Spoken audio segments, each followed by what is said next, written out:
Bro, silap pakai sejam bro.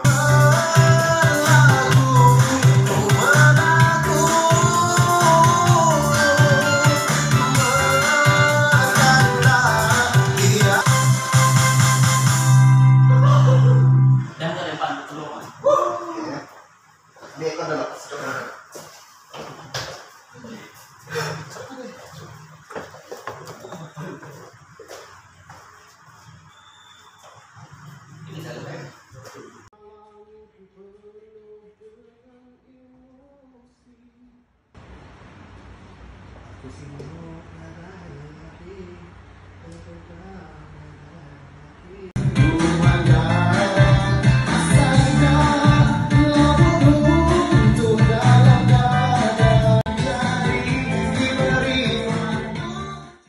Okay guys, jadi kami baru habis syuting untuk location tip first Umara Studio. Jadi dia tu kami dekat ujung ke location tip kedua. So let's go, kita ke location tip kedua.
Kami habis second location tadi urung pukul 2.30.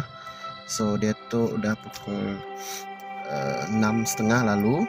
Jadi kami kak nuju ngagai location ti ketiga, ianya location ti penudi untuk syuting lagu Dara Sebangan. So hopefully semua berjalan dengan lancar.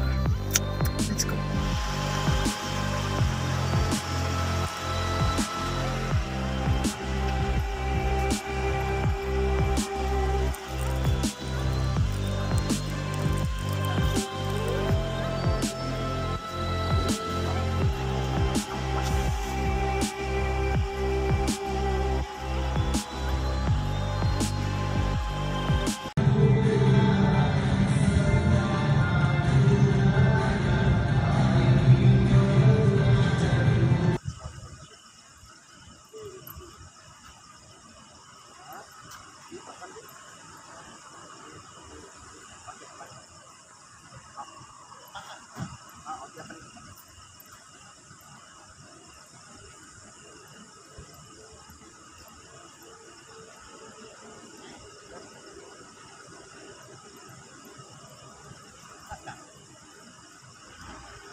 Hai,